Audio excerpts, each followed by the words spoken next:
Assalamualaikum warahmatullahi wabarakatuh. Halo semuanya, kembali lagi dengan saya Putri Aisyah Qurratu Aini dengan NPM C1C022129. Nah teman-teman, di video kali ini saya akan membahas sedikit nih tentang sekuritas dilusian dan laba per saham atau LPS.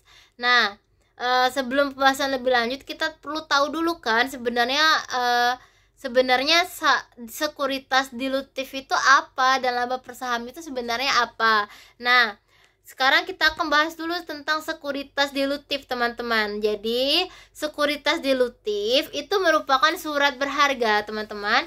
Namun surat berharga dalam sekuritas dilutif ini itu dapat dikonversikan atau kita tukarkan menjadi saham biasa, sehingga pada saat dikonversikan akan mempengaruhi jumlah saham yang beredar dan nantinya akan berdampak pada penurunan nilai laba per saham atau terdilusi.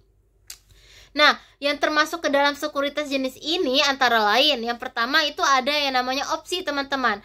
Opsi merupakan kontrak yang diterbitkan oleh investor untuk dijual kepada investor lainnya, di mana kontrak tersebut akan memberikan opsi atau hak bagi penerimanya untuk menjual atau membeli suatu saham perusahaan. Yang kedua, ada yang namanya waran saham. Nah, waran saham ini merupakan opsi yang diterbitkan oleh perusahaan kepada pemilik waran untuk membeli saham dengan harga tertentu dan waktu tertentu. Nah, waran saham ini memiliki pengertian atau konsep yang hampir mirip dengan opsi tadi kan, teman-teman. Namun bedanya adalah kalau waran saham itu dikeluarkan oleh perusahaan penerbit saham, sedangkan opsi itu diterbitkan oleh investor. Nah, yang ketiga ada yang namanya utang konversi. Utang konversi merupakan surat utang yang memberikan fitur opsi bagi pemegangnya untuk mengonversikan atau menukarkan surat utang tersebut menjadi saham perusahaan selama atau pada tanggal tertentu setelah surat itu dikeluarkan.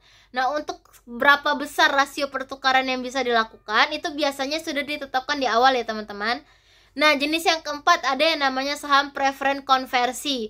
Saham preferen konversi ini merupakan sekuritas saham utama yang mana pemilik saham preferen dapat mengonversi sahamnya menjadi saham biasa dalam jumlah yang telah ditentukan sebelumnya.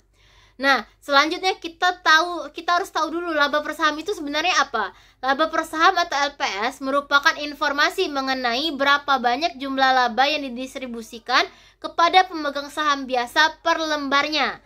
LPS akan menunjukkan seberapa baik perusahaan dalam mengelola modalnya sehingga menghasilkan profitabilitas yang tinggi.